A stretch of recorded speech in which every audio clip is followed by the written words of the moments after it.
Alhamdulillah, assalatu wassalamu ala sayyidina wa maulana rasulillah wa ala alihi wa ashabihi wa man tabi'ahum. Subhanaka la ilma lana illa ma'allamtana innaka antal alimul hakim. Subhanaka la fahma lana illa ma fahamtana innaka antal jawwabul karim. Rabbana ftah bainana wa baina qaumina bil haqqi wa anta khairul fatihina summa amma ba'du. Bismillahirrahmanirrahim. Pada pertemuan minggu yang lalu kita telah menuntaskan hikam yang ke-179. Rubama ruziqal karamata malam takmul lahul istiqamatu. Rubama ruziqal karamah malam takmul lahul istiqamah. Terkadang diberi anugerah karomah orang yang belum sempurna dalam keistiqomahannya. Istiqomah itu adalah karomah yang hakiki sebenarnya. Jadi kita tidak perlu merasa tertipu dengan orang-orang yang dari tangannya bisa keluar keanehan-keanehan, kenyelenehan-kenyelenehan. Karena munculnya hal-hal yang nyeleneh dari tangan seseorang, itu tidak berarti menunjukkan bahwa dia adalah orang yang mulia di sisi Allah. Sebab kalau hanya munculnya karomah atau munculnya hal-hal yang nyeleneh dari tangan seseorang, entah itu bisa terbang, bisa menghilang, bisa berjalan di atas air, bisa menundukkan banyak musuh dan seterusnya, jika itu dianggap sebagai satu kelebihan yang menjadi ukuran kemuliaan seorang hamba di sisi Allah, maka kita telah keliru. Sebab yang menjadi takaran dari kemuliaan seseorang di sisi Allah itu adalah sejauh mana keistiqomahannya, sejauh mana dia dapat menetapi perintah dan larangan Allah Subhanahu wa ta'ala.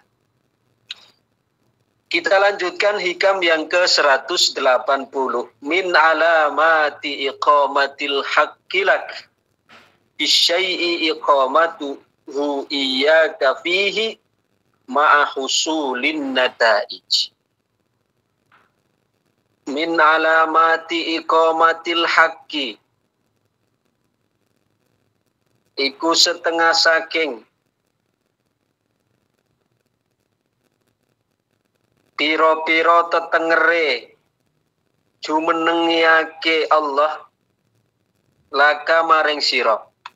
Min alamati iqamatil haqqi, iku setengah saking piro-piro tondone oleh jumenengake sopo Allah laka maring sira.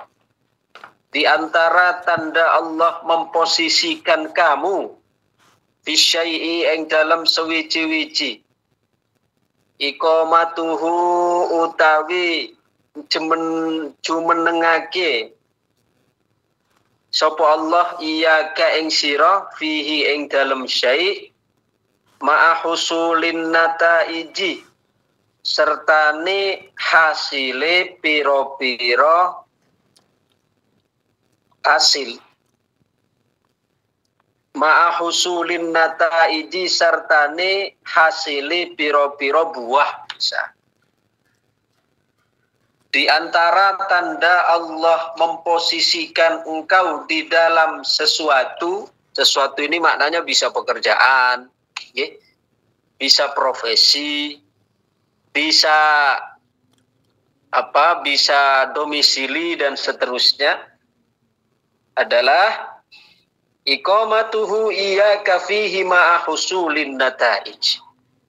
Allah memposisikan kamu di situ dalam suatu, kalau profesi-profesi, kalau pekerjaan-pekerjaan yang disertai dengan nampak ya apa yang Allah posisikan engkau di dalamnya, kalian itu berhasil.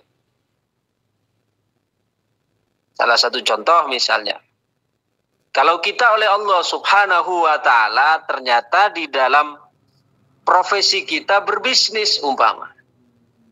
Apa tandanya bahwa Allah kita posisikan, bahwa kita Allah posisikan sebagai seorang pembisnis? Di dalam kita menekuni bisnis tersebut nampak ya bahwa dalam bisnis kita itu beruntung. Beruntung dalam tanda kutip tentu dengan tampak adanya praktik-praktik kecurangan di dalamnya.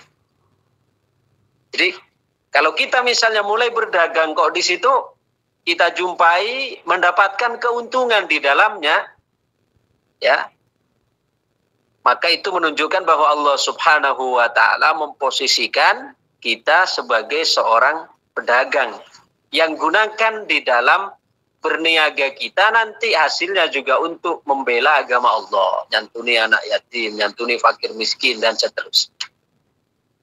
Itu berarti tanda bahwa kita oleh Allah diposisikan sebagai apa? Seorang pedagang.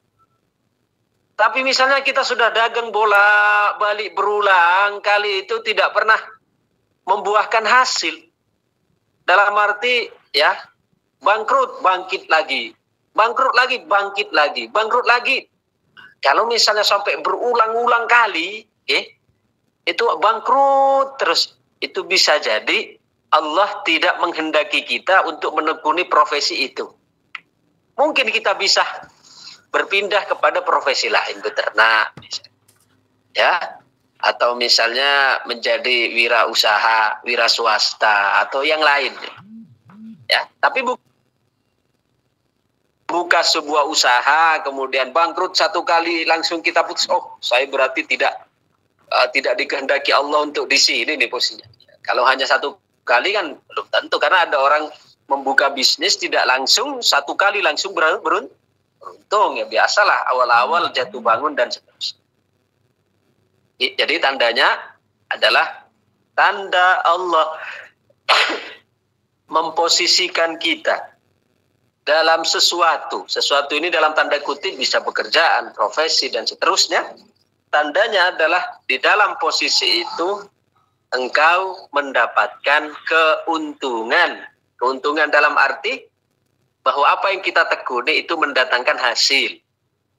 Ya, mendatangkan hasil dalam tanda kutip tanpa ada praktik-praktik yang dilarang oleh Allah Subhanahu wa ta'ala. Kita baca syarahnya. Min alamati iqamatil haqqi ayillahi laka fi syai'i.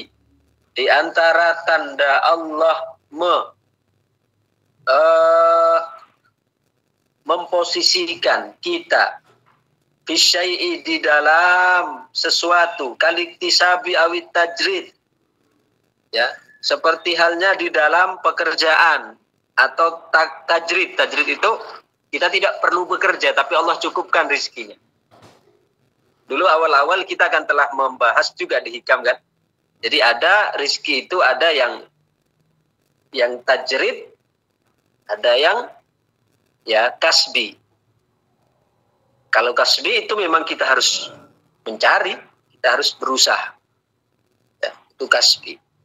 Sedangkan kalau tajrid itu tidak harus berusaha, tapi tidak bisa kita tiru. Ya, itu orang-orang tertentu Allah yang memang oleh Allah Subhanahu wa ta'ala hanya dikhususkan untuk ibadah saja. Itu makamnya makam tajrid namanya. Maka kalau ada orang-orang khusus Allah yang makamnya makam tajrid, ya jangan turun kepada makam asbab, ke makam kasab. Tapi sebaliknya kita yang makom kasbi yang harus berusaha, ya jangan kita kemudian berlagak untuk menjadi orang yang tajrid. Ya kacau nanti jadinya. Jadi kalau untuk tahapan kita, tataran kita ini makomnya makom kasbi. makom asbab. Makom sebab akibat. Makomnya makom bekerja, bukan makomnya kita hanya menunggu. Gitu. Iqamatuhu iyyaka fi aytaisiru asbabihi lak. Yaitu Allah Subhanahu wa taala mempermudah urusannya di sini, sebab-sebabnya. Wa idamatuhu alik, dan bisa berkelanjutan, berkesinambungan. Jadi kalau kita misalnya oleh Allah diposisikan makom asbab, asbabnya itu berdagang misal. Itu kita dimudahkan oleh Allah, jalan-jalan untuk berdagang, untuk mendapatkan modal, untuk mencari pemasaran dan seterusnya. Wa idamatuhu alik. Di samping itu nanti putarannya itu masih diberi kestabilan oleh Allah. Antara setelah panen atau setelah misalnya berhasil terjual, kemudian dihitung-hitung ternyata antara modal dengan laba itu imbang. Sehingga buat kulaan kembali ya untuk mengambil modal lagi, untuk mengambil barang lagi, kulaan lagi itu masih ada. Nah itu namanya berarti oleh Allah Subhanahu wa taala kita ditunjukkan bahwa kita berada di makom asbab, dalam konteks ini adalah berdagang. Dimudahkan. Tapi oleh Allah ya kita misalnya berdagang ya bolak-balik berdagang tapi selalu bangkrut. Bahkan ada saja hambatannya sudah berulang kali gitu. Nah, bisa jadi itu merupakan teguran dari Allah bahwa kita ini bukan diposisikan di situ oleh Allah, bukan di berdagang, mungkin di profesi lain. Bisa dicoba lagi. Seperti itu.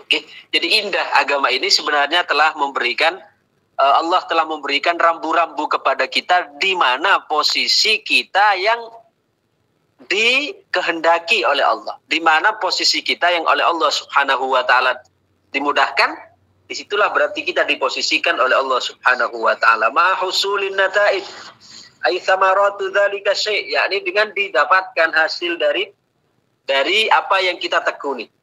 Kasalamatid din wa wujudir ribhi minal kasbi kama marra.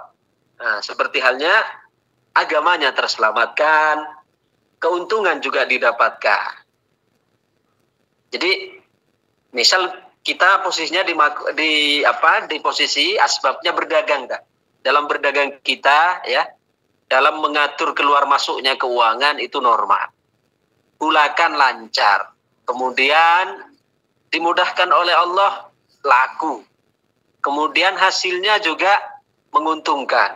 Di sisi lain yang tidak kalah penting juga dari perdagangan itu tidak menjadikan kita lupa dari Allah. Loh berarti itu yang menunjukkan bahwa kita oleh Allah diposisikan di situ yang pas. Berarti makom kita atau posisi kita ya di posisi itu. Jadi jangan kita hanya melihat bahwa keuntungan yang didapatkan itu keuntungan duniawi, keliru juga. Tapi juga keuntungan ukhrawi itu juga didapatkan, yaitu di sini disebutkan kasalamatid, agamanya juga terselamatkan. Jadi kalau hanya misalnya kita melihat keuntungan fisik, oh iya saya untung ini, kulakan lancar, sudah bisa kembali modal. Tapi di sisi lain dia sholatnya semakin malas, oh berarti ini enggak. Berarti itu belum dikatakan itu sebagai posisi yang diridhoi oleh Allah Subhanahu wa ta'ala. Bon, itu 180. Sekarang kita lanjutkan kepada hikam 181. Man abbaro min bisati ihsani asmatat hul isaah.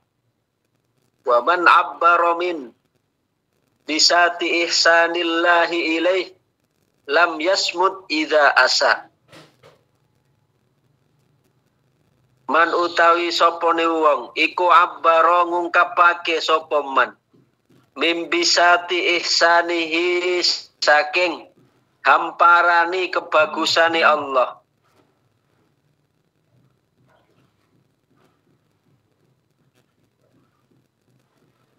Asmatathu mongko dadiake bisu engman opo al isaatu kealanan barang siapa yang mengungkapkan dari hamparan kebaikan Allah, maka dia akan dibisukan dengan keburukan-keburukannya. Nyanya ini nya kita.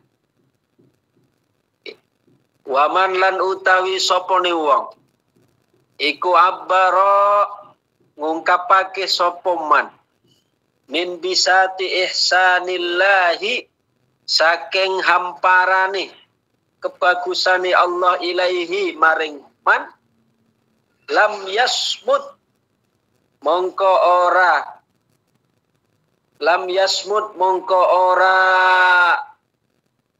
meneng idza asaa nalikane ngelakoni Allah sapa man.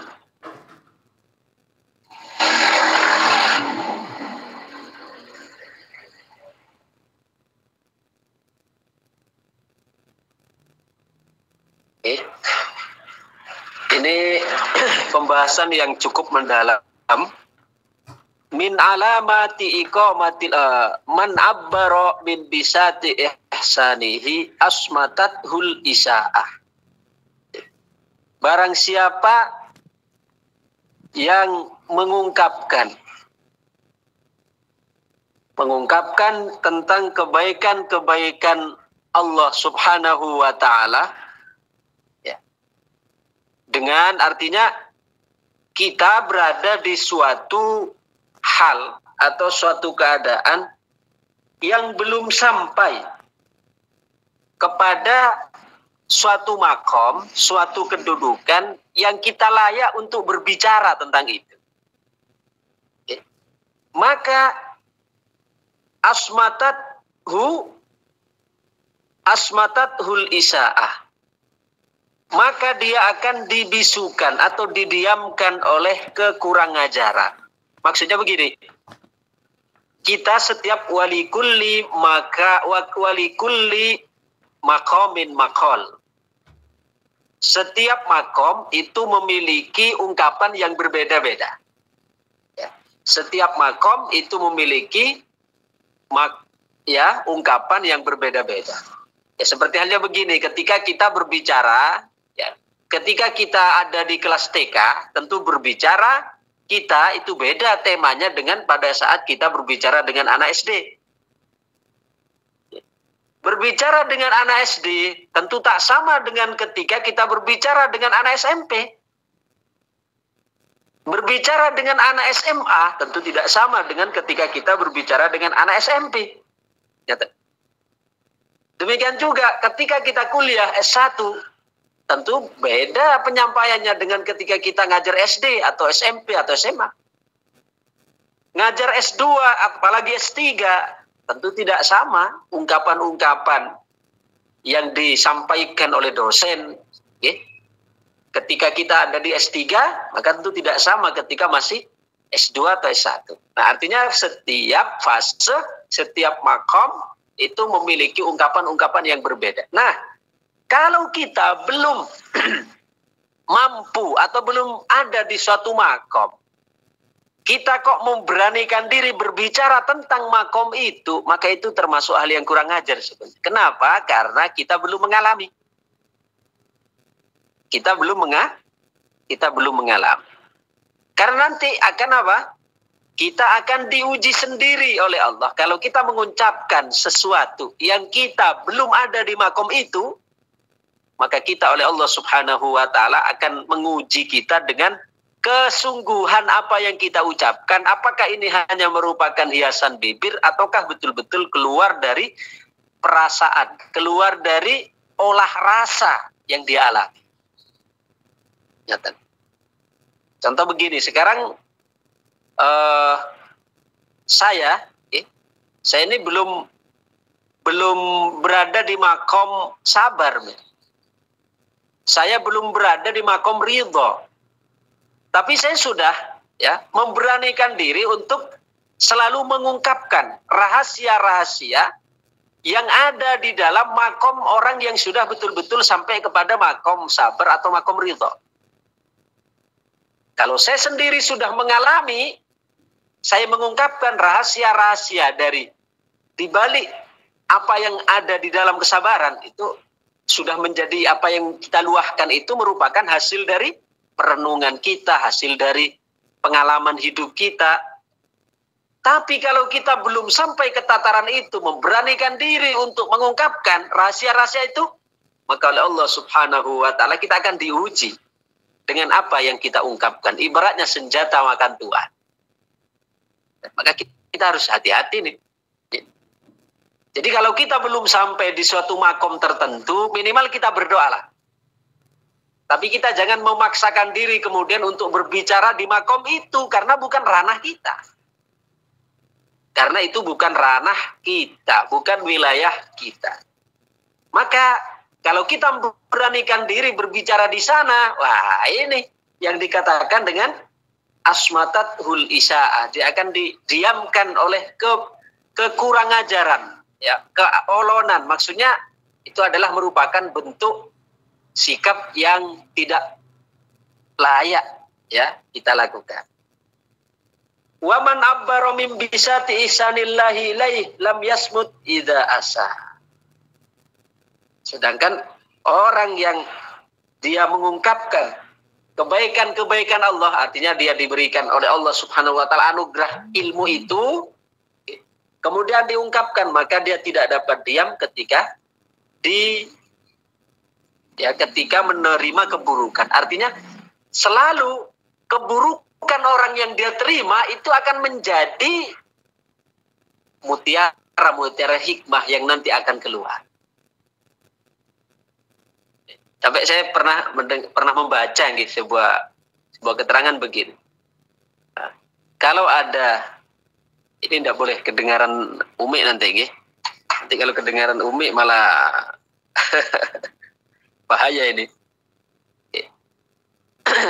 Ya sebenarnya bukan hanya Umi, orang perempuan lah secara umum. Nanti kan bisa jadi senjata makan tuan ini. Ada sebuah kalimat mengatakan begini. Seorang lelaki tidak akan menjadi seorang pujangga selagi dia belum pernah dimarahi oleh istrinya. Nggih. Ulangi lagi, nggih. Seorang suami tidak akan menjadi seorang pujangga, seorang yang bijak sebelum ia pernah dimarah oleh istrinya. Tapi jangan salah paham, ini makanya saya katakan tadi kenapa. Jangan salah paham, kalau begitu saya mulai hari ini akan ngomel-ngomel saja dengan suami. Nah, bukankah mengomel kepada suami itu akan menjadikan suami saya menjadi orang? Artinya kebanyakan seorang hukama itu diuji oleh Allah Subhanahu wa taala, dihadapkan kepada istri yang bawel, yang rewel, yang selalu ngomel dan seterusnya, gitu. Sehingga nyabari di situ, gitu. Nyabari, kemudian berupaya untuk apa? Untuk bersabar, untuk bertahan. Nah, di balik dia bertahan di situ nanti muncul Allah ilhamkan, ya, mutiara-mutiara hikmah menjadi sebuah wisdom, menjadi sebuah kebijak, ya, kata-kata bijak, menjadi sebuah kata-kata bijak di balik gesekan-gesekan itu, ya, gesekan-gesekan dia dimarahi dan seterusnya. Dan ini sebenarnya bukan hanya berlaku untuk orang laki-laki, sama. Artinya semua gesekan-gesekan kehidupan ini, kalau kita sebagai orang mukmin menyikapi sesuai sebagaimana seharusnya kita orang mukmin, maka setiap gesekan-gesekan itu justru akan menjadikan kita semakin tajam ruhani. Kalau kita mampu menghadapi, kalau kita bertahan, kalau kita paham di situ. Jadi misalnya gesekan itu berupa apa? Cacian dari tetangga, hinaan dari kawan, hasutan dari sahabat dan seterusnya. Nah, kalau kita sebagai orang mukmin menyikapi itu dengan akhlak orang mukmin, maka gesekan-gesekan itu justru akan mempertajam jiwa dan spiritual kita. Ibaratkan pisau, semakin digesek, maka akan semakin tajam. Itu juga ruhani kita, ya, semakin kita digesek oleh kanan kiri, digesek oleh keadaan yang mungkin tidak enak, tidak nyaman, melelahkan, ya, dan seterusnya.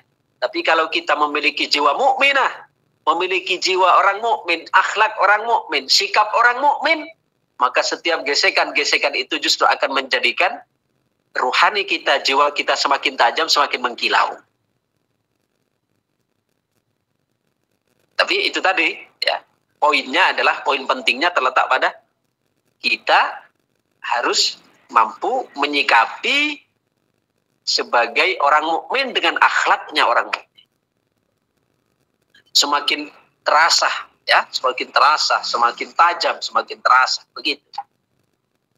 Jangan kita kemudian mencari-cari alasan, ya, sehingga kita menyalahkan lingkungan yang buruk dan seterusnya. Ya. Bukankah Allah dalam Quran telah memberikan satu gambaran bahwa, ya, di dalam tubuh binatang ternak itu ada